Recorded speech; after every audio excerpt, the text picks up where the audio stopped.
the virus is still here, but so now is the vaccine. And so we need to get moving on the vaccine. We need to get it out. We need to get it into people's arms.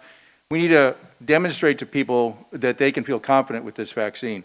So the vaccine is new. Its technology is new. There's been a lot of attention in making sure that it is developed in a safe way. And one of the things we hear, people are concerned that it was developed very quickly.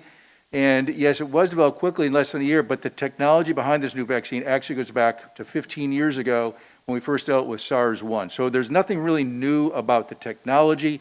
It was all set up, ready to go, had been tested, had been proven in other vaccine trials with SARS-1, but SARS-1 went away.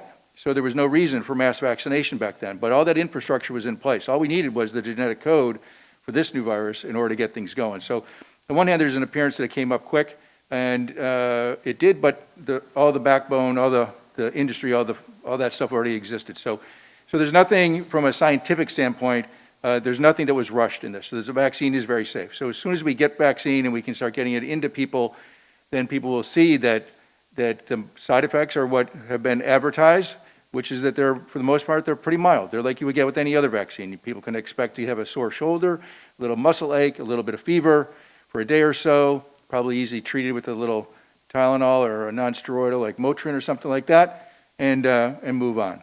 A lot of information has come out about the two healthcare workers in the UK that had some serious reactions. What has also come out is that those two healthcare workers had serious reactions to previous vaccines. And so one of the things that we've come to learn as we look at it is that they actually had allergic reactions to previous vaccines.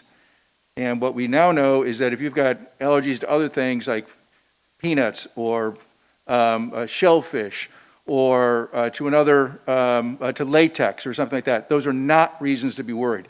You really only need to be concerned if you had a reaction to a previous injected medicine or vaccine. So let's get those vaccines out and get them going. And then the other thing I just want to comment on is the prevalence study shows that the amount of people that have been infected in Houston is 4 times what we thought it was. So to the point that the mayor made and that Dr. Hopkins made was that the virus will continue to spread because of its nefarious nature. With so many people being asymptomatic, it is the sneakiest of viruses. And it is out there, it is in the community. Now yes, the R value dropped down to just under 1 today, but you can see that our positivity rate went up and there's usually a little bit of a lag there.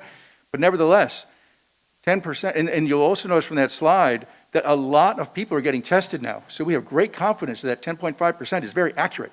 So there's a lot of viral activity going on right now. So the vaccine is the great news is coming out. This prevalence study is giving us tremendous insight into what has already happened. We need to pay attention to what it teaches us. We need to remain diligent. Well, the good news is that the vaccine is here. Absolutely not a reason to drop our guard. Remember, we as a community drove this virus down. I want to say away, but we drove it down in August because of how we changed our behavior. We can do that again. Right now, it's got the upper hand. It is sneakily creeping up. And the virus is on the horizon, or the vaccine is on the horizon, but do not drop your guard. Keep your fists up. Fight this virus. Beat it back down to where it belongs.